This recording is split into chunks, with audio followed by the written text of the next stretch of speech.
Okay okay వచ్చింది.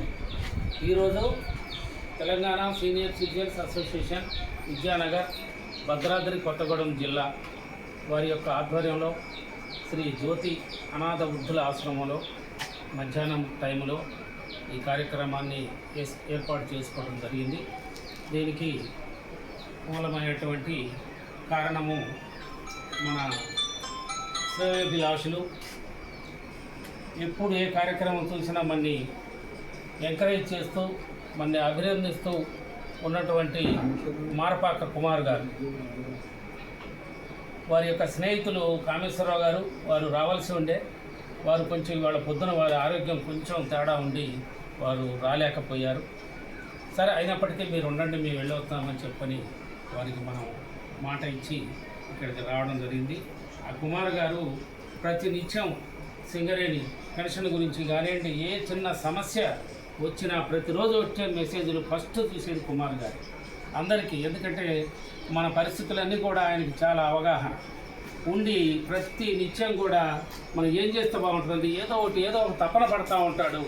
కానీ అందరికీ ఆయన ఆతృత ఉంది, కానీ ఆ పైన ఉన్నటువంటి వాళ్ళకి అలాంటి ఇది లేక మనకు ఆ సమస్యలు అట్లాగే ఉంటూ ఉన్నాయి.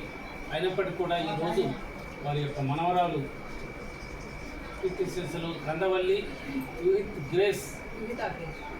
యూహిత గ్రేస్ వారి అమ్మా నాన్నలు తనూజ రాణి, మోసెస్ ప్రవీణ్, చెల్లెలు కూడా షకీనా ఎస్తేరా ఉన్నారు. వారు అసలు ఎంత బాధాకరమైన విషయం అంటే చిన్న వయసులో అసలు, ఎందుకంటే ఆ బాధ అనేది అనుభవించిన వాళ్ళకే తెలుస్తుంది. పిల్లలు కళ్ళ ముందు పోతే ఎన్ని బాధ, అసలు ఎన్ని రోజులకి అది కోలుకుంటాం అనేది కూడా, ఎందుకంటే స్వయంగా నేను కూడా ఇలాంటి బాధ అనుభవించిన వాడిని ఒకప్పుడు. ఆ బాధ ఎట్లుంటుందో నాకు బాగా అనుభవంలోనే తెలుసు. వారు చాలా బాధాతప్త హృదయాలతోటి ఏదో ఇంటి దగ్గర చిన్న కార్యక్రమం చేసుకోకుండా ఇక్కడ ఆశ్రమంలో ఉన్నటువంటి 30 మంది వృద్ధులకి మంచి భోజనం అందించాలని చెప్పని గత కొన్ని సంవత్సరాలుగా మన ద్వారానే వారు ఇక్కడ మనకి యొక్క సేవా కార్యక్రమాన్ని చేపిస్తూ వస్తున్నారు. వారికి, వారి కుటుంబానికి ఈ సందర్భంగా ధన్యవాదాలు, కృతజ్ఞతలు తెలియజేసుకుంటున్నామండి. సరే, ఇలాంటి సందర్భం రాకూడదు అని వచ్చింది, కాబట్టి దాన్ని ఈ రకంగా ఉపయోగించుకోవడం అనేది ఒక గొప్ప కార్యక్రమంగా దీన్ని భావిస్తూ మా ద్వారా మాకు ఈ అవకాశం కల్పించినందుకు కూడా వారికి కృతజ్ఞతలు తెలియజేసుకుంటూ, ఇప్పుడు